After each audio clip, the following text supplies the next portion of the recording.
direct tous les soirs, du lundi au jeudi. On vit pas dans la même France, cette émission extraordinaire, cette émission qui ne ressemble à aucune autre. Je me fais ma petite promo toute seule, les amis. Voilà, cette émission où on casse un peu les codes, on fait rencontrer deux mondes qui ne se parlent jamais, deux mondes qui n'ont strictement rien à voir, les personnalités publiques, le monde des influenceurs, voilà, qui, alors qu'on aime ou qu'on n'aime pas, alors je sais pas comment je suis là, je suis un peu de travers là sur l'écran, je sais pas ce qui se passe. Les amis, est-ce que tout va bien? Est-ce que tout roule? Oui, super. Alors, j'ai pas de casque, j'ai rien, j'ai pas de micro. Je suis complètement... Oh, voilà, bravo. Je me sens mieux là, ça y est, je me retrouve avec moi-même. Enfin, surtout avec vous, mes auditeurs préférés. Alors, chaque soir se rencontrent deux mondes qui ne se parlent jamais. Il faut savoir que les influenceurs, les personnalités publiques, qu'on aime ou qu'on n'aime pas, on aime les détester, on aime les suivre, on peut les critiquer autant qu'on veut, mais ils ont un talent, c'est qu'ils arrivent à fédérer des dizaines de millions, des milliers, voire des millions de personnes sur leurs réseaux sociaux. C'est un vrai talent, qui ont un peu plus de mal, certaines personnalités politiques, à se faire comprendre, à se faire entendre.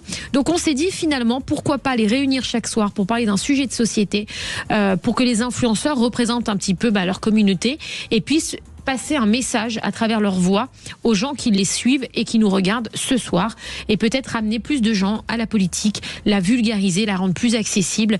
C'est vraiment l'objectif qu'on s'est donné, et c'est uniquement sur Sud Radio. Je suis accompagnée chaque soir de notre blogueur national Varo Ekos. Comment ça va, Valentin? Ça va très bien, et toi, Magali? Bien, et toi? Très bien. Tu sais que depuis que je suis à la radio avec toi, je regarde un peu plus l'actualité, et j'ai découvert qu'aujourd'hui c'était la journée mondiale du pyjama. Oula, ouais. Quelle actu? Et je voulais savoir si je pouvais savoir si je pouvais donner une petite info et dévoiler ton pyjama favori, parce que je le connais par cœur.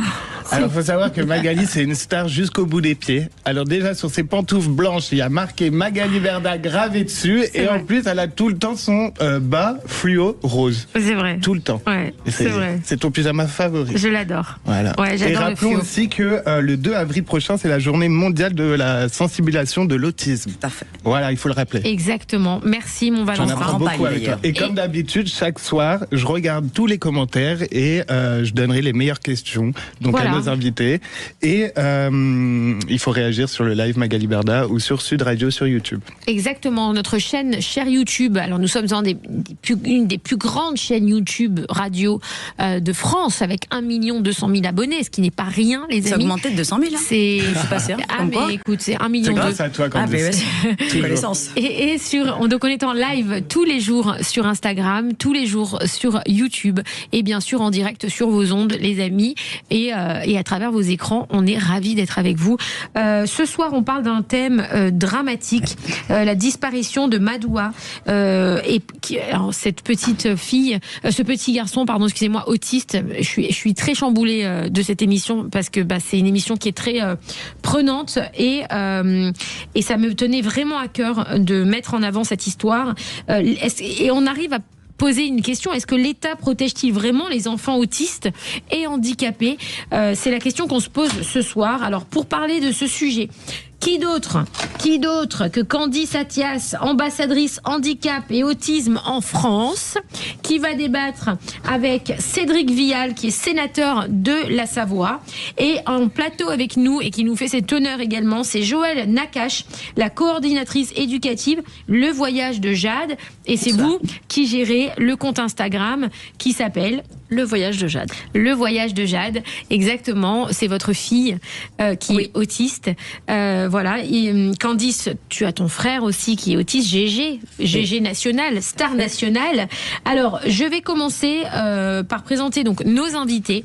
Joëlle. Alors, Joëlle, vous êtes la maman de Jade et la fondatrice de l'association Le Voyage de Jade. Votre engagement est né de votre propre histoire familiale, celle d'une maman qui a choisi de transformer les défis du quotidien en combat positif pour faire avancer la cause de l'autisme. Avec votre association, vous accompagnez aujourd'hui des enfants autistes ou en difficulté d'apprentissage grâce à des outils concrets, visuels et adaptés à leurs besoins. Exactement. Vous voulez changer le regard de la société sur la différence en promouvant une société plus inclusive. Alors, vous mettez très en avant, enfin vous mettez quand même particulièrement en avant votre fille Jade qui est autiste. Qu'est-ce qui vous a donné l'envie de faire ça? Est-ce que vous trouvez que ça a une utilité aujourd'hui de montrer le quotidien de votre fille? Très important. Qui est autiste. Très important parce que quand on a appris le diagnostic de l'autisme de Jade, elle avait 2 ans et demi et on nous a dit clairement qu'elle ne parlerait jamais. On nous a donné un avenir bien sombre pour elle. On nous a prédit un avenir bien sombre pour elle et on s'est dit, on a écouté mais on n'a pas entendu. Voilà. Et on s'est dit non. Voilà, il y a qu'un seul patron. On sait, voilà. Et puis nous, on va être autour d'elle, on va l'entourer d'amour, on va l'entourer de beaucoup d'affection. Et puis, on va essayer de montrer que oui, notre fille est autiste, mais elle peut faire plein de belles choses. Et on a gagné. Parce qu'elle fait plein de belles choses. Voilà. Alors moi, j'ai vu une vidéo. Il reste encore beaucoup de choses à faire, mais oui. Voilà, c'est magnifique. J'ai vu une vidéo de votre fille qui fait des cours. Donc je pense que c'était vous qui étiez en face de la vidéo. C'est toujours vous qui vous mettez en scène avec elle. Tout à fait. On a combattu 6 ans pour qu'elle aille à l'école. Ça a été un long combat. Et puis, elle a eu 12 ans. Et on nous a proposé une classe Ulysse dans un collège public normal. Et c'est pas du tout adapté. Donc, on a préféré faire école à la maison. Et ça marche très bien. Et donc, on la voit en train de choisir si elle va faire 30 minutes de cours ou pas 30 minutes de cours, je crois, c'est ça? C'est ça, exactement. Et il sinon... faut compter à peu près entre 45 minutes, 1 heure de cours par jour. Des fois plus, ça dépend, mais on ne dépasse pas 1h30. Parce que sinon, après, l'enfant, sa fatigabilité est à rude épreuve et donc, c'est pas possible. Et à quoi ressemble votre quotidien aujourd'hui quand vous êtes maman d'une petite fille qui est autiste? Quels sont les petits défis du quotidien, les victoires du quotidien, les difficultés également? Honnêtement, on met notre vie entre parenthèses. Je ne suis que la maman de Jade, d'une jeune fille autiste. C'est le prix à payer pour faire évoluer nos enfants. Vraiment. Quand on me dit, mais comment vous faites? Je fais. Pas le choix, surtout. Pas le choix. Et je fais. C'est-à-dire que ma vie tourne autour de Jade. Voilà, j'ai le papa, j'ai un mari très compréhensif qui est dans la même ligne que moi. Et sa vie, c'est Jade, Jody, bien sûr, mais mes 3 autres enfants, parce que j'ai 5 enfants. Moi, j'ai pas juste Jade. Mais tout tourne autour de Jade, en fait. Toute la famille. On vit Jade. On se couche Jade, on se réveille Jade. Voilà. Et c'est ça qui fait que Jade, elle évolue. Et puis, on nous a souvent dit de ne jamais partir en vacances, de ne jamais partir très loin, parce que ce serait très compliqué. On a fait tout le contraire. Et oui, bien sûr, ce n'est pas facile. Oui, bien sûr, c'est compliqué. Mais c'est aussi le prix à payer pour qu'elle puisse se vivre, s'ouvrir au monde. C'est le regard des autres qui est affreux. Le regard des autres, c'est affreux. Aujourd'hui, c'est pire. C'est pire. C'est... vous voyez, on revient de Miami et on a croisé une personne. Jade n'était pas très bien, c'est normal. Le bruit, le monde. Et elle s'est mise un petit peu à crier, à s'exciter. Elle n'était pas bien, quoi. Gens qui soufflent, quoi. Et on a beau leur dire... Vous savez, moi, j'ai eu affaire à une dame qui m'a dit...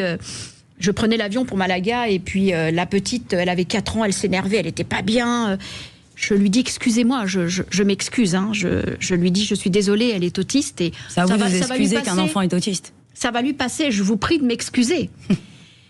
Et malgré ça, elle appelle l'hôtesse et elle lui dit, excusez-moi, vous pensez vraiment que je vais voyager avec ça à l'arrière? Là, je suis pas restée calme. Avec ça à l'arrière, ça m'a... ça a été vraiment une... L'inclusion, c'est à cause des autres. Ils ne sont absolument pas bienveillants. Ils sont égoïstes. Oui, je suis d'accord. Les gens pensent que ça leur arrivera jamais, sauf qu'un handicap, que ce soit autisme ou autre, un AVC, un accident, un petit enfant qui peut devenir autiste. Personne n'est épargné. Je rappelle qu'il y a 18 millions de personnes en situation de handicap en France. Oui. Alors, j'en viens à présenter Candice. Donc, Candice Attias est aussi avec nous ce soir. Candice Attias, alors que je ne présente plus, mais je la présente quand même. On te connaît aussi sous le nom l'œil de la connaissance. À travers ton travail d'accompagnement, tu aides les personnes à mieux comprendre leur parcours, leurs émotions et à trouver les clés pour avancer. Tu es aussi ambassadrice de l'association Le Silence des Justes, très engagée dans l'accompagnement des personnes personnes sur le spectre de l'autisme et de leur famille. Un engagement qui te tient particulièrement à cœur, notamment parce que tu es aussi sœur aidante, on peut le dire, avec ton frère Gégé, qui est devenu une star nationale, qui se trouve lui-même sur le spectre de l'autisme. Voilà, donc on va y revenir juste après cette petite pause sur Sud Radio. Restez avec nous, on va vous parler de Gégé et du combat de Candice, et ensuite on présentera aussi notre sénateur ce soir qui nous fait l'honneur d'être avec nous, Cédric Vial, sénateur de la Savoie. Restez avec nous sur Sud Radio, à tout de suite. Sud Radio. Sud Radio. Parlons vrai. Parlons vrai. Sud Radio. Parlons vrai. Magali Berda, Sud Radio. On vit pas dans la même France. Oui. Et Magali Berda sur Sud Radio, il est 20h14, nous sommes en direct. On vit pas dans la même France, deux mondes qui s'opposent, qui ne se parlent jamais, qu'on retrouve tous les soirs sur Sud Radio, et on est ravis de cette émission qui casse un peu les codes et qui permet à des gens de pouvoir s'exprimer et de parler de sujets de société sur les réseaux sociaux, de les ramener de la radio aux réseaux sociaux, voilà, et d'intéresser certaines personnes qui ne s'y intéresseraient pas, voilà, pour faire avancer le pays, parce que on s'est bien rendu compte d'une chose depuis qu'on a fait cette émission, donc depuis le 1er septembre, c'est que la politique, et on n'en a pas conscience, est vraiment au cœur de notre pays. Les amis, il faut absolument aller voter. Bientôt, vous avez les élections municipales. Il faut voter parce Libérez Paris. Non, merci. Non, on parle pas de. Surtout, on ne parle pas de candidats, mais c'est important que tout le monde s'intéresse à la politique de notre pays, parce que elle régit notre vie au quotidien. Voilà, donc on a présenté Candice juste avant cette pause. Candice, donc toi, qu'est-ce qui t'a donné envie d'être sur les réseaux sociaux? Moi, j'ai ouvert mon compte il y a 1 an et demi, de manière publique. À la base, c'est parce que je suis l'œil de la connaissance, puisque tu sais que j'ai un don qui défie la science. Ça, on ne peut pas dire le contraire. Et il vient d'où?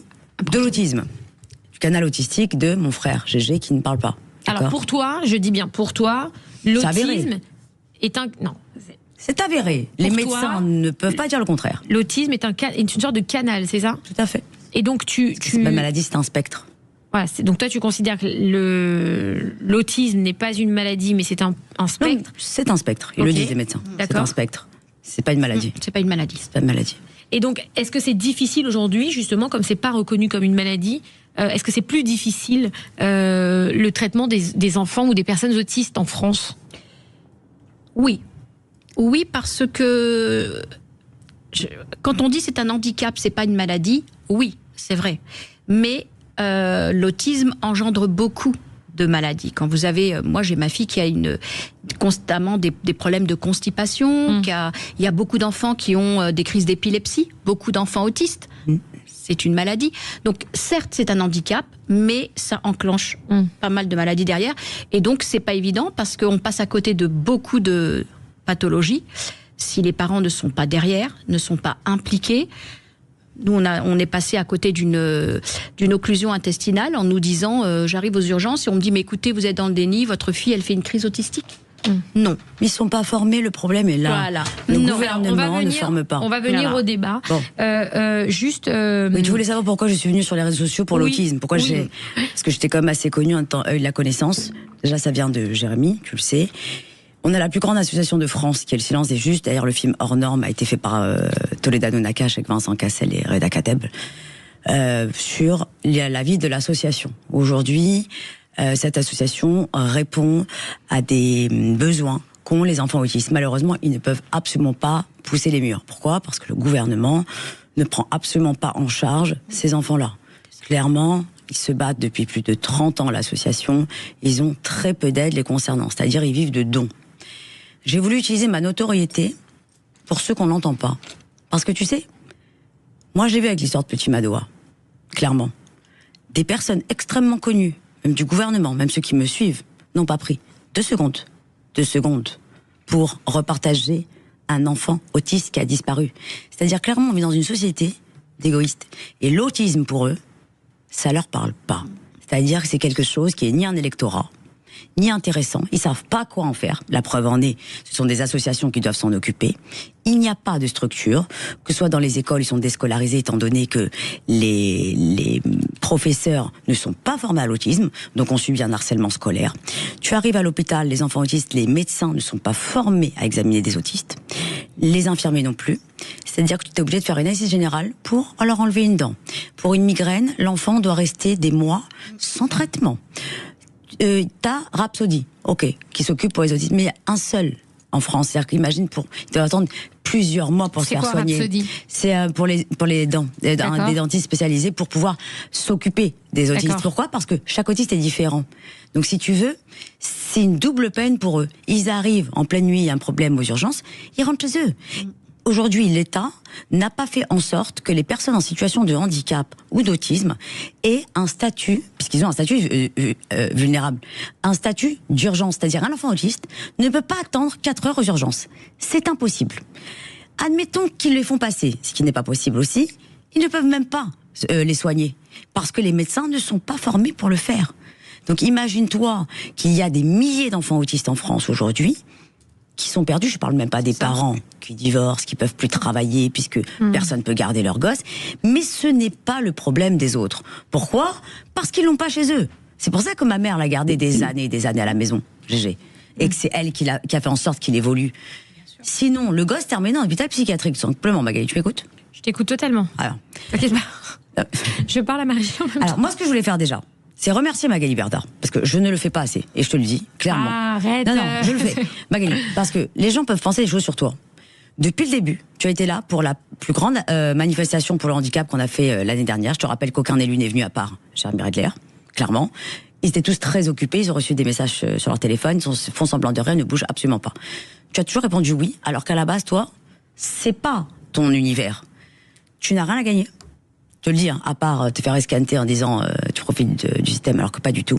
Tu réponds toujours oui. Aujourd'hui, tu as déprogrammé, alors que je devais passer jeudi, tes émissions, parce que je rentrais de Toulouse hier, pour m'avoir ce soir, parce que tu devais parler du petit Madoua. Tu as tout déprogrammé avec Florian. Et je remercie Sud Radio d'ailleurs, qui est la seule radio qui répond présent pour le handicap en permanence, et la seule d'ailleurs. La seule, parce que j'ai envoyé à d'autres. Comme d'habitude, tu es la seule qui dit oui. Donc pour cela, Magali, je te remercie du fond du cœur de la part de tous les parents, tous les enfants autistes et de l'association. Merci.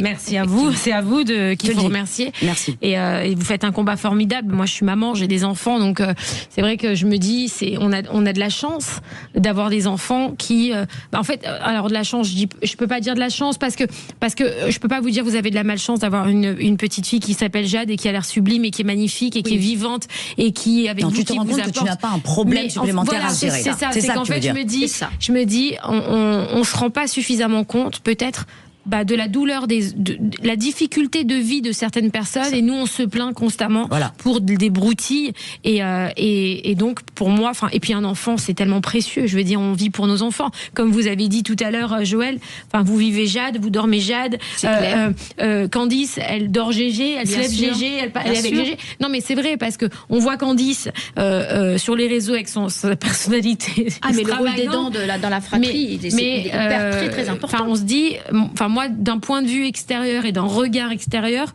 que ferait Gégé sans Candice ? Et en fait, et qu'est-ce que je ferais sans Gégé ? Oui, bien sûr. En fait, ça t'apporte. Mais quand même, l'entourage des personnes autistes, et moi je le vois à travers vos réseaux sociaux, et nous on se rend compte à travers vos réseaux sociaux, ce que vous montrez au quotidien, que si vous n'êtes pas là, vous, les accompagnants, si vous n'êtes pas là, vous, la personne, et puis on n'est pas tous armés psychologiquement comme vous. C'est-à-dire qu'il faut se donner. Nous aidons les parents, et voilà. Donc c'est vous le travail, je veux dire, autour de ces enfants, et on le voit à travers vos réseaux, vous le mettez en évidence. C'est vrai qu'il y a on va en parler avec notre cher sénateur que je vais présenter maintenant aussi à son tour. Mais si vous n'êtes pas là, on se dit mais qu'est-ce qui se passerait quoi ? Qu'est-ce qui se passerait pour eux ? Je vais aller plus loin, Magali. Je vais aller plus loin pour répondre à ta question. Je pense que si j'avais pas eu Gégé dans ma vie autiste, je ne serais pas la bonne personne que je suis. Pourquoi ? Parce qu'il nous a appris la valeur de l'humilité, la valeur de l'autre, et le fait d'avoir un enfant autiste chez soi, ça te transcende ta vie. Et c'est ça que je donne beaucoup à mes followers. Et aujourd'hui, même s'ils n'ont pas d'autistes chez eux, ils voient comment moi je réagis. et ils ont envie d'être bienveillants. Donc je remercie mes parents de nous avoir gardé GG chez nous. Et je remercie Dieu d'avoir eu un frère autiste, même avec tous les problèmes que c'est, parce que c'est très difficile d'avoir un enfant autiste chez soi. Alors, on reçoit à vos côtés Cédric Vial. Bonsoir, monsieur le sénateur. Bonsoir. Merci d'être avec nous. Vous nous faites cet honneur. Vous êtes sénateur de la Savoie. Vous siégez au Sénat depuis 2023. Vous êtes juriste. 2020. 2020 ? Oui. Ah bah voilà, c'est ma première erreur. Vous savez, moi je suis loin d'être parfaite. Donc vous êtes au Sénat depuis 2020, vous êtes juriste de formation et engagé de longue date dans la vie publique locale. Vous avez longtemps été membre des Républicains avant de choisir de siéger sans étiquette politique aujourd'hui, revendiquant une certaine liberté de vote et d'expression. Très attaché au territoire, notamment aux enjeux de la montagne et des collectivités locales. Vous défendez une vision pragmatique de l'action publique. Avant votre arrivée au Sénat, quel a été le déclic qui vous a donné envie de vous engager en politique ? C'est une question particulière. Alors, tout est juste dans votre... sauf que je ne suis pas juriste de formation, mais chimiste, mais sinon, à part ça, tout était juste. Fallait bien que je fasse une bourde. Mon engagement, il a deux formes, si vous le permettez. J'ai un engagement qui est lié d'abord à mon engagement associatif. C'est que j'ai jamais voulu être élu. Je voulais changer les choses autour de moi. Donc j'étais engagé dans la vie associative très jeune, mais d'abord j'étais dans un club de natation. À 14 ans, je suis rentré au bureau du club. Je jouais au basket. À 17 ans, je suis rentré au bureau du club de basket. À 16 ans, on a monté un comité des fêtes avec une quinzaine d'amis dans mon village parce qu'il n'y avait pas de comité des fêtes sur la commune et que plutôt que de se plaindre que les choses n'avançaient pas, on a voulu les prendre en main pour les changer. Donc c'est ça un peu le moteur de mon engagement, c'est plutôt comment je peux agir pour changer les choses autour de moi. Après, mon engagement, vous l'avez dit, je suis un gaulliste.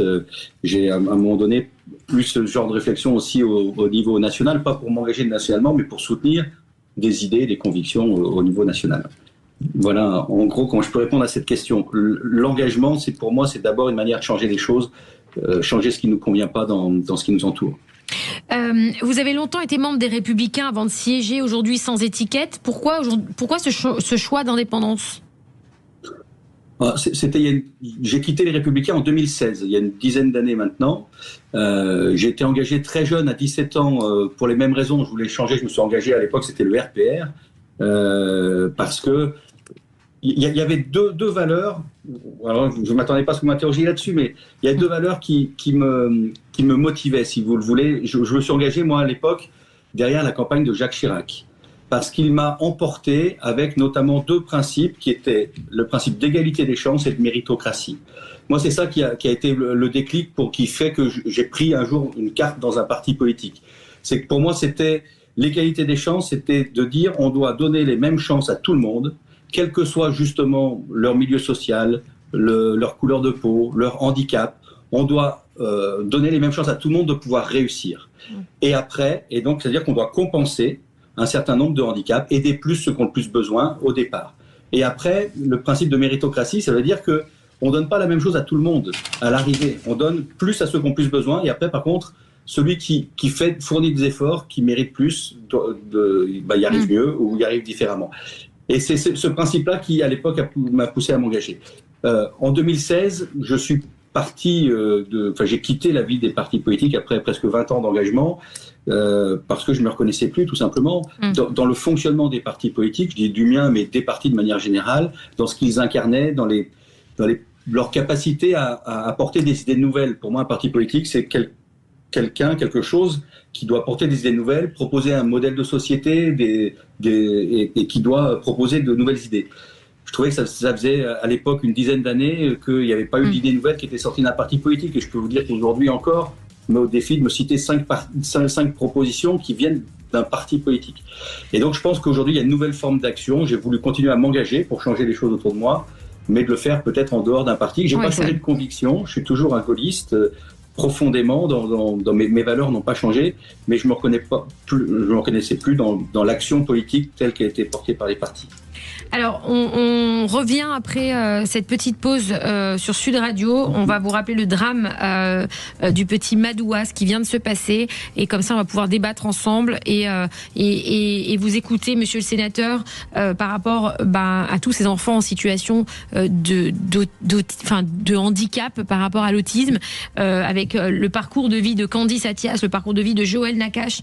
Voilà, on a voulu faire ce débat pour qu'il soit constructif et qu'on puisse essayer de se dire les uns les autres ce qu'on pense en toute comment on dit constructivité.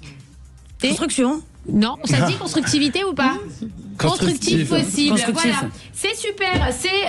C'est une émission pour les nuls, les amis. Tout le monde le sait. Non, mais je le dis, mais moi je l'assume totalement, les amis. C'est l'émission justement pour les gens. Loin d'être une cancre. Voilà, je suis pas une cancre. Mais à tout de suite sur Sud Radio.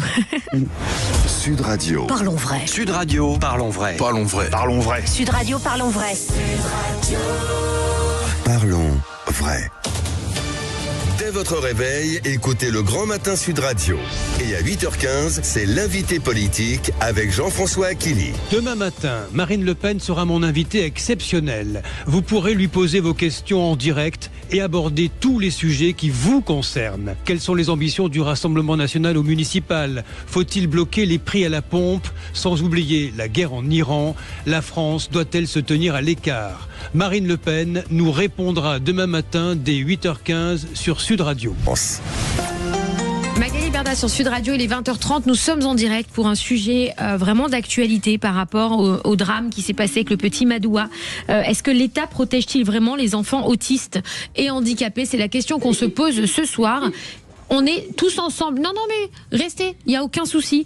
On est accompagné de Candice Attias, qui est ambassadrice handicap et autisme en France. On a avec nous le sénateur de la Savoie, Cédric Vial, et on a Joël Nakache, coordinatrice éducative Le Voyage de Jade.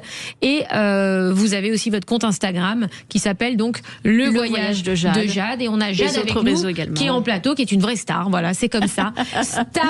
Star. Voilà. Alors, je rappelle donc un sujet qui a été très douloureux, le drame de Madoua, le 25 février 2026. Le petit Madoua, qui avait 4 ans, disparaît dans un parc à Neuilly-Plaisance, en Seine-Saint-Denis. L'enfant autiste et non-verbal, c'est-à-dire qu'il ne s'exprimait pas, échappe quelques instants à la vigilance de sa mère dans l'aire de jeu du parc André-Devambèze, situé près de la Marne. Très rapidement, un important dispositif de recherche est déployé. Des policiers, des plongeurs, des drones, des hélicoptères fouillent la zone. Malgré ces moyens, aucune trace de l'enfant n'est retrouvée. Dans les premiers jours, les autorités privilégient d'abord la piste d'un accident, notamment une chute dans la rivière toute proche. L'absence de déclenchement de l'alerte enlèvement suscite toutefois de nombreuses interrogations et critiques. Et depuis, l'émotion reste immense et la famille, comme de nombreuses associations, continuent d'appeler à la mobilisation pour comprendre ce drame. Alors, on va essayer de faire un débat où on va tous vous donner la parole.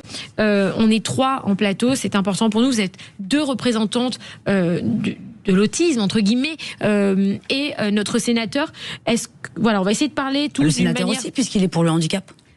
Non, mais je pense qu'il n'y a pas de débat sur le fait que tout le monde soit pour le handicap. Le gouvernement, il y en a plein, ils ne sont pas pour le handicap. C'est pas leur priorité. Il y a un débat aujourd'hui. Est-ce que Cédric Vial, comment on explique que l'alerte enlèvement n'ait pas été déclenchée pour le petit Madoua? Parce que ça ne correspond pas du tout à la situation d'un enlèvement. Alors, moi, je ne connais pas très bien la situation, mais il semble que c'est un accident dramatique et évidemment, il n'y a pas pire situation pour la famille. Donc, il faut faire attention un peu à ce qu'on dit, mais effectivement, on imagine ce par quoi la famille est passée. Mais ça ressemble, l'effet que vous avez décrit ressemble à un accident. L'alerte enlèvement, c'est quoi? L'alerte enlèvement, c'est un cas très particulier. Ça a été créé en 2006. D'ailleurs, c'est un patron de radio qui en est à l'origine. C'est Pierre Bélanger, qui était patron de Skyrock, qui est à l'origine de la création d'alerte enlèvement en France, en s'inspirant de ce qui fonctionnait aux États-Unis. Et l'objectif de l'alerte enlèvement, c'est de pouvoir Alors, on est uniquement dans un cas très particulier, c'est quand c'est un enlèvement qui est avéré sur un enfant mineur et quand on a identifié soit un suspect, soit un véhicule, soit une situation. L'objectif, c'est de déclencher une mobilisation qui est nationale pour essayer de retrouver soit le véhicule, soit le suspect qui a été identifié, parce qu'on sait que c'est dans les premières heures que... Excusez-moi, sauf erreur de ma part, le petit Émile, la vigilance des grands-parents, ils n'ont pas pensé à un enlèvement. C'était un phénomène national. Pourtant, c'était à la seconde. Donc là, expliquez-moi la différence avec le petit Madois, parce qu'on est exactement pareil. Alors, j'y viens, voilà. Si vous permettez. Ouais. Donc, on est dans une logique, parce qu'on sait que dans le cas d'enlèvement, alors moi, je ne suis pas un expert des enlèvements et des alertes d'enlèvement, mais vous m'interrogez sur le sujet. Il y a eu, depuis 2006, une trentaine d'alertes enlèvement qui ont été déclenchées. Je vous dis, l'objectif, c'est d'identifier quand il y a un suspect, un véhicule, quelque chose, parce qu'on sait que c'est dans les premières heures qu'on a le plus de chances d'intervenir. Après, les choses sont rendues difficiles. Ça marche justement parce que, un, c'est exceptionnel, et deux, parce qu'il y a une mobilisation nationale. Dans le cas dramatique qu'on a connu, comme dans des cas de disparition où il n'y a pas de fait d'enlèvement, disons, avéré, la mobilisation qui est nécessaire, c'est le cas aujourd'hui. Une mobilisation nationale aurait probablement pas changé grand-chose sur... Attends, tu vas répondre. Non, mais là, c'est n'importe quoi, Magali. Moi, je me lève du plateau. Tu peux pas laisser dire un truc pareil. Non, mais il faut que chacun... Non, mais il y a un problème, Magali, là. Je suis désolée. Il faut que chacun arrive à s'entendre. C'est pas une question, c'est question que là, par rapport à ce qui est exprimé, par rapport à la situation qui est exactement la même que le petit Émile, où les parents ont appelé, les grands-parents ont appelé en disant que l'enfant avait disparu, ils n'ont jamais dit que l'enfant a été enlevé, ni qu'il y avait un suspect. Donc, je ne peux pas continuer en disant que ce n'est pas la même chose. La mère a clairement dit que l'enfant avait disparu, pareil que le grand-père, d'accord ? Donc, et en plus, il est autiste. Donc, à partir du moment où l'enfant est autiste et à 4 ans, mais comment vous pouvez me dire que rien n'est avéré? Mais attendez, les fous sont dans la rue. Ils peuvent prendre n'importe quel gosse avant même de savoir s'il est autiste ou pas. Donc moi, j'aimerais savoir, est-ce que c'est parce que Émile était de couleur de peau? C'est la question que je pose. Je vous le dis clairement. Non, Madois. Madois, pardon, avec l'alvéolaire de la face. Il y a un problème. Et toute la France se pose la question. J'en parlais même avec le VTC sur la route. Si clairement vous faites comme les autres politiques en disant qu'une alerte enlèvement parce qu'il y a un suspect, il n'y en avait pas pour Émile, ce n'est pas recevable, monsieur le sénateur, et je vous le dis. Là, c'est tous les parents d'enfants autistes et l'association qui vous écoutent. Mais si vous me permettez, juste que je finisse ce que je veux dire. Après, moi, vous me posez une question, je vous dis comment ça marche. Après, vous êtes pas satisfaite, je vous explique comment ça marche. La question, c'est que dans le cas du petit Madois, une mobilisation nationale aurait pas changé grand-chose. L'objectif, quand on a une disparition, comme c'est le cas ici, comme moi j'ai eu à en connaître, notamment en tant que maire précédemment, dans d'autres situations, pas d'enfants autistes, mais de personnes en situation de handicap ou désorientées, l'objectif, c'est d'avoir une mobilisation rapide locale. Je ne sais pas si c'est ce qui s'est passé, j'imagine que oui. C'est pas ce qui s'est passé, justement. L'objectif, c'est de mobiliser localement, en proximité, de mettre des moyens de police avec des bénévoles, d'essayer de le retrouver le plus rapidement localement. La mobilisation dans ce cas-là, nationale, pour dire attention, enfin, et il y a peu de chances que s'il a disparu dans les Hauts-de-Seine, une alerte qui aille à Montpellier ou à Bordeaux soit efficace, ce qui peut être le cas dans le cas d'un enlèvement. C'est ça que je veux dire. L'objectif, c'est qu'on n'est pas tout à fait dans la même logique. Le deuxième risque, et ça je voudrais que vous l'entendiez, c'est que des disparitions inquiétantes, il y en a un nombre importante en France. 4 ans autiste. Monsieur le sénateur, autiste, on ne parle pas d'un enfant qui n'a pas de spectre. 4 ans. Autiste, normalement, c'est immédiat. S'il n'y a même pas à discuter, même s'ils le retrouvent dans l'heure. Comme vous le savez, les autistes fuguent en permanence. Il n'y a pas d'alerte enlèvement en permanence. On relaye sur les réseaux. Mais quand vous voyez qu'au bout de 24 heures, les caméras n'ont pas été fouinées, alors que le même maire de cette ville, quand il y a eu feu aux poubelles, dans les 24 heures, ils ont ouvert, le fait qu'on puisse vérifier les caméras. Au bout de 8 jours, on a attendu 8 jours, monsieur le sénateur. Vous voyez bien qu'il y a un problème avec le PROC. Il y a un problème parce que le maire a fait son travail, la police a fait son travail puisqu'il y avait des hommes grenouilles et qu'il y avait un énorme dispositif. Mais je vais vous dire une chose, autisme, disparition égale personne vulnérable et mineure. Le gouvernement doit se bouger. Et pour répondre à la question du débat, non, le gouvernement ne protège pas, puisque vous répondez clairement là avec. Vous avez dit qu'il y avait des critères. Madame, donc il n'y a pas. Est-ce que, alors, je vais reformuler autrement, parce que vous le prenez sur ce ton-là. Dites-moi, aujourd'hui, on est d'accord que l'objectif, c'est de mettre en place rapidement des moyens pour retrouver l'enfant ou la personne disparue le plus rapidement possible. On est d'accord ? Tout à fait. Dans la situation que vous décrivez, est-ce que si une alerte enlèvement avait été déclenchée, est-ce que ça aurait favorisé le fait de pouvoir retrouver plus facilement l'enfant ? Tout à fait, parce que dans le Haut-Vernay, qui est au fin fond de la France, a été national, et en pleine région parisienne, ce n'est pas national. Oui ou non ? Oui, avec les médias, bien sûr, avec les réseaux des médias, bien sûr. Sénateur. Oui, bien sûr. Pour moi, oui, bien sûr. Un autiste, donc il faut mieux avoir des gens autour qui puissent essayer de le trouver. Bien sûr. En fait, ce qu'elles veulent dire, monsieur le sénateur, c'est que à partir du moment où l'enfant est autiste, de créer cette mobilisation, puisque lui peut pas s'exprimer, de créer cette mobilisation comme alerte enlèvement, peut la créer. Ça aurait peut-être aidé à le retrouver plus vite. Peut-être quelqu'un aurait pu le croiser dans la rue et l'avoir vu et du coup le signaler, etc. Pourquoi on n'a pas créé cette mobilisation pour lui ? Alors, encore une fois, vous m'interrogez sur un sujet, c'est pas... Vous me demandez pourquoi il n'y a pas le parallélisme des formes. Moi, c'est pas moi qui ai créé ce dispositif. Je vous explique comment ça marche. Non, mais on le sait, bien sûr. Ce que je veux vous dire, c'est qu'aujourd'hui, l'alerte enlèvement, c'est assez efficace. Pourquoi ? Parce qu'il y en a très peu. Si vous déclenchez 15 alertes enlèvement disparition par jour, à ce moment-là, les gens n'y feront plus attention. Et ce sera beaucoup moins efficace. Vous avez des adolescents qui fuguent, mais là c'est un enfant de 4 ans, non-verbal, autiste.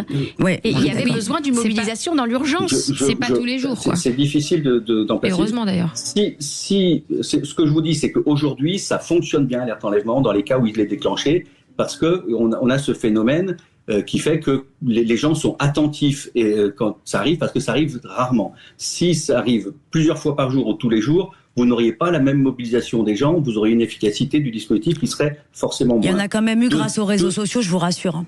Mais on n'a pas eu besoin de l'alerte. C'est autre chose. Après, deuxièmement, je dis quand il y a une alerte, le principe de l'alerte enlèvement, c'est un dispositif national. Quand il y a un enlèvement, on considère qu'il peut y avoir un déplacement très rapide de la personne à l'autre bout de la France ou qui peut quitter le territoire national, d'où l'intérêt d'identifier un véhicule, la personne en général, c'est le suspect qu'on essaie d'identifier plus que l'enfant. Monsieur le sénateur, excusez-moi, pour Émile, est-ce qu'il y avait un suspect ? Si vous permettez, madame. Répondez, est-ce qu'il y avait un suspect pour Émile ? Il n'y avait pas de suspect. Les grands-parents ont appelé, on dit l'enfant a disparu. Il n'y avait pas de suspect, il n'y avait pas de bagnole, il n'y avait rien du tout. Et jusqu'à maintenant, ils ne l'ont pas retrouvé. Donc je veux savoir à quel moment l'alerte enlèvement était OK pour Émile, alors qu'il n'y avait pas de suspect. Juste répondez. Parce qu'il y a eu une suspicion d'enlèvement. Moi, je ne suis pas procureur. Il y a une suspicion d'enlèvement. Là, aujourd'hui, le cas que vous décrivez... Pour le petit Émile, non, pas du tout. Si on fait une alerte enlèvement, c'est qu'il y a une suspicion d'enlèvement, madame. Donc là, en l'occurrence, il s'agit d'une disparition inquiétante. L'objectif, c'est de mobiliser les forces localement. Vous l'avez dit, on a sur un enfant de 4 ans. Il y a deux solutions. Soit il y avait une suspicion d'enlèvement et à ce moment-là, ils auraient pu effectivement déclencher l'alerte. Visiblement, les informations qui devaient être les leurs, j'étais pas là et je connais pas la situation. Ils ont jugé a priori. Et parce que le procureur en a rien à faire des personnes en situation de handicap, tout simplement. Je suis de Bobigny. Voilà ce qui s'est passé. Je veux répondre, monsieur le sénateur. Il faut une alerte disparition. Il faut qu'on mette en pratique, en place une alerte disparition, tout simplement. Monsieur, donc toute l'énergie, c'est pas de mobiliser les médias, c'est localement de retrouver l'enfant dans le parc à proximité. Les médias, c'est pour que les personnes puissent retrouver l'enfant, tout simplement. Monsieur le sénateur, est-ce que du coup, vos réponses qui ne réconfortent pas aujourd'hui... c'est inquiétant, je me dis que c'est une disparition, on est mort. Est-ce que vous pensez, vous, en tant qu'homme politique, et c'est la question que je vous pose, est-ce que vous, en tant qu'homme politique, vous pouvez reconnaître que peut-être ça a été mal fait ? C'est-à-dire que ce n'est pas complet... Attendez, je finis ma question. Ce n'est pas complet. Aujourd'hui, il y a un sujet sur les enfants qui sont ou les adultes qui sont handicapés non verbal, qui ne peuvent pas s'exprimer, qui ne peuvent pas appeler à l'aide, qui ne peuvent pas s'exprimer tout court. Donc, est-ce que vous pensez que pour ces gens-là, et vous dites, on peut pas faire alerte enlèvement 15 fois par jour, mais ces gens-là, ils disparaissent pas 15 fois par jour, et heureusement. Donc, quand ils disparaissent, ça peut aller très vite et ça peut être extrêmement grave, voire les amener à la mort, comme il y a eu le cas pour le petit. On l'a pas retrouvé en plus, c'est ça le pire. Est-ce que vous pouvez dire aujourd'hui qu'on peut renforcer cette alerte enlèvement, peut-être créer une alerte pour personnes handicap? Est-ce qu'on peut arriver à ça aujourd'hui? Est-ce qu'il manque pas quelque chose aujourd'hui dans notre système? Une nouvelle alerte ou trouver des solutions annexes? Alerte disparition. Est-ce que vous pensez que c'est possible de faire bouger les codes parce qu'il y a une erreur? Demain, votre enfant il disparaît, vous en tant que sénateur, est-ce que vous pensez que vous pouvez avoir... Est-ce que vous voulez nous répondre après cette petite pause? On part en pause sur Sud Radio et Je veux bien si on peut en placer une. Et on vous laisse répondre juste après cette pause en toute liberté, vous inquiétez pas. À tout de suite sur Sud Radio. Sud Radio. Sud Radio. Parlons vrai. Parlons vrai. Sud Radio. Parlons dans la même France. Magali Berda sur Sud Radio, il est 20h45. On a un sujet qui prend au cœur tout le monde, les handicapés, les autistes, la disparition du petit Madoua aujourd'hui. Est-ce que l'État protège-t-il vraiment les enfants autistes et nos handicapés? Il y a le papa de Jade qui nous a rejoint aussi sur ce plateau. Alors, je posais la question au sénateur et je vais laisser parler d'abord le papa de Jade. Allez-y, après je reprends ma question. Bonsoir monsieur le sénateur, Michael, papa de Jade et membre actif de l'association Le Voyage de Jade. Je vais vous poser 2-3 petites questions, brèves, courte, et croyez-moi, je vais vous laisser le temps de me répondre. Déjà, ce que je trouve un petit peu navrant dans un premier temps, c'est que vous nous avez clairement rappelé que c'est un patron de radio qui a inventé et créé cette alerte enlèvement. Pourquoi c'est pas venu déjà de notre gouvernement? Pourquoi c'est pas venu de nos politiques? Pourquoi c'est pas venu des hautes institutions? Ça, c'est ma première question. La seconde, on pourrait peut-être géolocaliser ces demandes de disparition. C'est-à-dire, je suis dans la Marne, je suis sur la Côte d'Azur, en Bretagne ou autre, sans généraliser éventuellement, mais déjà géolocaliser la demande et l'alerte disparition. On a créé une alerte enlèvement. Je pourrais poser la question pourquoi on ne pourrait pas créer une alerte disparition, et non pas à l'échelle nationale qui ne ressemblerait à rien, parce que le petit il était à côté de sa maman, elle s'en est aperçue très rapidement, elle prévient les autorités, et sur les médias, sur les réseaux, sur les radios locales, faire une alerte disparition, notamment une alerte disparition sur personnes vulnérables. Vous voyez ce que je veux dire? Ça peut, monsieur le sénateur, je vous assure que ça peut absolument tout changer. Je vais remonter un petit peu dans l'histoire et je vais remonter il y a quelques années en arrière. Le petit Kylian, dans le 19e arrondissement, 21 ans, disparition. La maman qui travaille dans la police, elle le cherche de partout. Elle comprend qu'il y a quelque chose qui ne va pas, parce que c'était en dehors de ses habitudes. Il avait l'habitude de rentrer à telle heure et il n'a jamais loupé ce rendez-vous. Elle se rend au commissariat pour dire Kylian a disparu.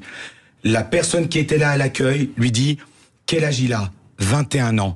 Non, madame, je ne peux pas déclencher l'alerte disparition ou enlèvement parce qu'il est majeur. Il va falloir attendre 24 ou 48 heures. On parlait d'un enfant autiste avec un quotient intellectuel de l'âge de 5 ans. Il n'avait pas 21 ans. Il avait 21 ans sur ses papiers. Il n'avait pas 21 ans dans sa tête. Et on l'a retrouvé quelques jours après, dépouillé de ses affaires, abusé, agressé et mort dans un camp de migrants à quelques centaines de mètres de chez lui. Par des toxicos en plein Paris. Exactement. Qui a retrouvé l'enfant autiste. Exactement. Ouais. Grâce à la mobilisation du Silence des Justes, qui s'est mobilisé, les gens du quartier, ils ont pu le faire, mais ils l'ont retrouvé trop tard. Et si on avait pu le rendre à l'échelle locale et vraiment avec une recherche de la police. Les toxicos de Paris aussi, ce serait bien pour tous les enfants. On aurait, je vous assure, monsieur le sénateur, qu'on peut changer les choses. Bien sûr. Je suis entièrement d'accord avec vous que si on déclenche une alerte enlèvement ou une alerte disparition toutes les 30 secondes, il n'y aurait plus aucun impact, ça deviendrait comme un message publicitaire et qu'on ne l'écouterait plus. Mais en géolocalisant cette intervention, le Silence des Justes, elle vient d'en parler. et c'est très important, ils sont sur un projet extraordinaire de GPS avec un traceur qui déclencherait les alertes autour du gamin quand il se mettrait à disparaître. MDPH puisqu'ils ont validé. Aujourd'hui, Séance et Juste s'est battu pour que l'ERTA, qui sert strictement à rien, est remboursé par MDPH. Ça, ils ont fait en sorte que cette application-là, si vous l'avez moi, si je ne l'ai pas, si vous avez enregistré les informations, si vous êtes dans le couloir où il y a l'enfant, vous êtes en train de prendre avec moi, si je suis en train de prendre un café, ça envoie la photo de l'enfant. Exactement. Immédiatement, le bracelet GPS, il manque 300 000 € avec, génial. dont Cerfa. Vous avez entendu ce qu'elle vient de dire? Donc, 300 000 €. Tout simplement. C'est fou, Des ça messages réglerait des problèmes. publicitaires. Le coût de changement de pneu ou de volant d'une Formule 1. 300 000 € pour sauver des vies. Comment le gouvernement... Je vais en rester là. On va laisser. Alors, je vais vous laisser répondre répondre, le je vais en rester sénateur. là. Et juste, vous, en tant que politicien, en tant que sénateur, en tant que personne engagée sur le handicap, est-ce que éventuellement, ce soir, vous pourriez vous mettre de notre côté et appuyer cette demande d'alerte disparition sur personnes vulnérables? Je vous laisse répondre, je vous assure, je me tais parce que votre réponse... Le dispositif, et le dispositif GPS. On va laisser Exactement. On va laisser répondre le sénateur. Je vous interromps plus parce que votre réponse m'importe beaucoup, monsieur. Merci beaucoup et merci pour vos questions qui sont précises et je pense qu'ils permettent de recentrer le débat. Vous avez raison. Alors, première question, vous me demandez pourquoi c'est pas les politiques qui l'ont fait. Alors, c'était en 2006 que ça a été créé. Ça existait aux États-Unis. C'est un patron de presse qui a trouvé l'idée là-bas, qui a dit c'est génial, il faudrait qu'on fasse ça ici. C'est lui qui l'a proposé. Après, c'est bien les pouvoirs publics qui l'ont mis en place, mais sur proposition du patron de Skyrock, en l'occurrence. Je pense qu'on peut saluer pour cette initiative et les pouvoirs publics l'ont bien mis en œuvre après, sur la base de cette proposition. Je vous disais tout à l'heure, j'ai fait une petite recherche pendant la pause. Il y a eu depuis 2006 une trentaine ou une quarantaine d'alertes enlèvement qui ont été déclenchées et qui ont été plus. Je regardais tout à l'heure des signalements de disparition. Il y en a en moyenne 180 par jour. Donc on voit bien qu'on ne peut pas mettre les deux dispositifs au même niveau. Par contre, là où vous avez raison, c'est que l'objectif, c'est d'être efficace. C'est pas dès qu'il y a une disparition, de communiquer. C'est de mettre en place les moyens les plus efficaces, les plus rapides possibles pour le retrouver, parce que souvent, c'est dans les premières minutes ou éventuellement dans les premières heures qu'on a le plus de chances de le retrouver en bonne santé ou de le retrouver dans les meilleures conditions. Donc, il faut aller vite. Et la mobilisation et la communication, c'est aussi quelque chose qui peut prendre un peu du temps. C'est pas forcément l'action qu'on met en place dans les premières minutes. Si après les choses sont avérées, donc il faut mettre en place des moyens d'abord de recherche. C'est le plus important. Vous avez parlé de géolocalisation. Il y a deux choses sur la géolocalisation. Et effectivement, si on a des personnes qui sont sensibles, qui sont à risque, des personnes avec des troubles ou des handicaps qui sont susceptibles de pouvoir provoquer qu'ils échappent à la vigilance de ceux qui les surveillent. Soit des enfants, soit, on a le cas aussi pour des personnes âgées qui ont des risques de fuite. On peut envisager des dispositifs de géolocalisation qui va permettre de les retrouver rapidement. C'est pour ceux qui le souhaitent, évidemment. Et après, deuxièmement, le type d'alerte que vous décrivez, localiser, oui, dans ce cas-là, effectivement, bien sûr qu'il faut localiser. Ce serait absurde de faire une démarche nationale là-dessus et ce serait contre-productif. Par contre, qu'il y ait un dispositif à partir du moment où on ne le retrouve pas dans l'environnement proche, là en l'occurrence c'est dans une base de loisirs, on ne le retrouve pas dans l'environnement proche de la base de loisirs, si on a un soupçon qu'il a pu sortir de la base de loisirs, soit être emmené, soit sorti volontairement, à ce moment-là, s'il faut déclencher une mobilisation, pourquoi pas envisager quelque chose, mais qui soit effectivement localisé. Monsieur le sénateur, après, la question, c'est quels sont les vecteurs de localisation. Monsieur le sénateur, pardon, je vous coupe parce que on a baissé le micro de Candice pour que vous puissiez parler. Ah bah c'est sympa. mais en vrai, en toute honnêteté, et si je peux me permettre de parler pour eux, vous répondez pas à leurs questions. Est-ce que oui ou non vous êtes OK pour les aider à créer cette alerte disparition qui aujourd'hui, il n'y a pas de dispositif. C'est ce qui vous explique tout à l'heure, il y a 0 dispositif pour les personnes handicapées et autistes ou vulnérables. Est-ce que vous pensez pas qu'il y a une faille au niveau du gouvernement et que quelqu'un, que ce soit vous ou un de vos collègues, peut les aider aujourd'hui à créer une alerte disparition pour ces gens-là qui sont autistes, qui sont vulnérables, qui n'ont pas la parole? Oui ou non? Est-ce que vous êtes OK pour les aider français, à ça et qui sont en danger? Parce que nos enfants autistes, qu'est-ce qu'ils font quand l'Alzheimer aussi, les chiens, les chats, on va laisser répondre le sénateur. Je crois que c'est la Juste question. une petite question sur les 5 ou 6 dernières années. 21 morts. 21 morts. On aurait pu les retrouver, je vous assure, en mettant ce genre de disposition en place. Peut-être pas les 21, et j'ai même envie de vous dire 10, 5, mais même 1, 3, on peut sauver 1. Et même 1. On va pas reprendre cette expression, qui sauve une vie, sauve l'humanité. Même 1. On aurait pu déjà rendre une famille moins dans la peine. Mettons-la en place. C'est vraiment très peu de moyens. C'est impératif. On peut le faire, je vous assure, monsieur le sénateur. Alors, très honnêtement, je ne vois pas concrètement comment ça peut prendre forme, mais je veux bien y réfléchir et je veux bien interroger... Pourquoi Non, mais sur le plan opérationnel. On dit il faut géolocaliser le message, ok, donc comment on généralise comment on géolocalise le message. GPS du silence des justes. Autisme Connect. Localement, hormis comment vous diffusez localement un message et vous ne le diffusez pas nationalement, quels sont les vecteurs qu'on met en place, qui le déclenche, qui décide si c'est une disparition qui nécessite d'être... Voilà, il y a beaucoup de questions, moi je veux bien les poser. Je vous dis, aujourd'hui, moi je suis plutôt spécialiste de l'accompagnement des enfants en situation de handicap à l'école. Ce n'est pas des sujets sur lesquels j'ai travaillé jusqu'à présent. Je veux bien vous accompagner. Je veux bien vous accompagner là-dessus et trouver, je suis sûr qu'il y a des gens qui ont travaillé dessus, on va les trouver. Je veux bien essayer de réfléchir aux dispositions qui peuvent être efficaces. Si vous avez des choses très opérationnelles, je leur soumettrai.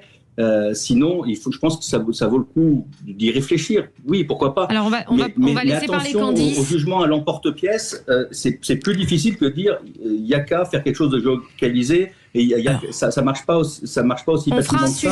On fera un sujet, si vous êtes d'accord, dans cette émission spécialement pour l'accompagnement des enfants handicapés à l'école. On fera un sujet là-dessus avec grand plaisir. Parce que c'est un sujet à part qui vaut le coup d'en parler et d'être mis en avant aussi. Une expertise supérieure aux alertes enlèvement. Alors Candice, monsieur le sénateur, le Silence des Justes, qui est la plus grande association de France, a créé avec des ingénieurs Autisme Connect. La plus grande association de France. Oui, le Silence des Justes. Vous avez vu le film Hors Norme? Elle parle pour l'autisme. Ça s'appelle le Silence des Justes. Vous avez vu le film Hors Norme?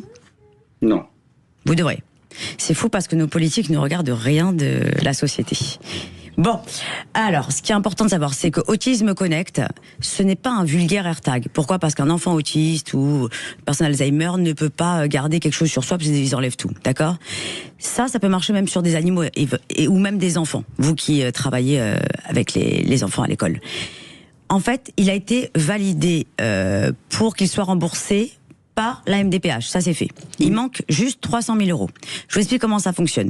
Donc il peut se clipper n'importe où, il peut même aller sous l'eau, même si l'enfant se déshabille totalement, il y aurait juste un slip. D'accord, il peut complètement le mettre, peut embrasser ce que vous voulez. Donc ça existe. Mais non, il est créé. C'est juste qu'il manque 300 000 €. Et en fait, les parents, par exemple, vont avoir une application, ils vont mettre une fiche, vous savez, de renseignements avec photo, numéro de téléphone. Et à partir du moment vous n'avez pas besoin, vous, d'avoir l'application. Si l'enfant se trouve à côté de vous et que vous êtes en train de boire un café, admettons, dans la rue, s'il est dans ce couloir-là, que l'enfant repère qu'il y a un téléphone à côté, dont le vôtre, ça vous envoie comme un pop-up dans votre téléphone. Attention, disparition, merci de nous contacter, il y a cet enfant et vous n'avez plus qu'à joindre la personne ou l'envoyer directement au commissariat. Ça gagnerait un temps fou, pas besoin de faire votre alerte qui, vous m'avez dit, est très compliquée, et on sauverait des enfants toute la journée. Donc là, en gros, Candice, ce que tu es en train de dire, c'est qu'il vous manque 300 000 € et remboursé dont CERFA. Et le gouvernement ne vous aide pas. Non, mais le gouvernement ne donne rien pour les autistes. Ok, alors, c'est pas compliqué. Est-ce que tu as créé une cagnotte pour ça? Est-ce que vous avez une cagnotte qui est en ligne? Il y a une cagnotte, mais ils peuvent aller sur le silencedesjustes.fr et marquer faire un don ils ont un reçu CERFA. Est-ce qu'on peut créer une cagnotte exprès pour ces 300 000 €? Voilà. Et ben déjà on va la diffuser. On va la diffuser sur les réseaux sociaux de Sud Radio. Je pense qu'il n'y a aucun souci avec ça. Il y a 300 000 personnes à la radio. Déjà. Voilà. Je pense que si ça va. Mais est-ce que vous comprenez, vous, auditeurs et Monsieur le sénateur et vous trois, merci d'être avec nous. L'émission arrive à sa fin, mais on va refaire un sujet là-dessus. Le gouvernement est hors sol. On a compris. Il est en fait, c'est hallucinant. On dépense des millions d'euros pour les Jeux Olympiques, les machins. On n'arrive pas à récupérer 300 000 pour donner et pour essayer de sauver nos enfants handicapés. Vous comprenez que on comprend pas. En fait.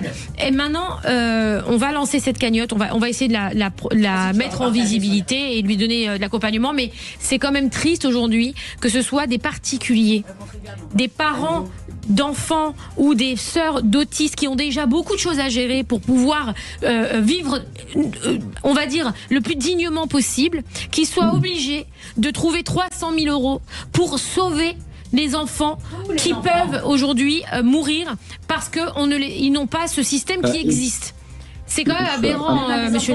Non, mais c'est vrai. Là, je parle en tant que maman. Un peu de mesure ne nuirait pas quand même dans les propos, dans les vôtres ou dans ceux que j'ai entendus tout à l'heure. Un petit peu de mesure ne nuirait pas. Mais il y a un sujet que vous avez élevé. Je voudrais saluer notamment la manière dont monsieur l'a posé. Il y a un sujet.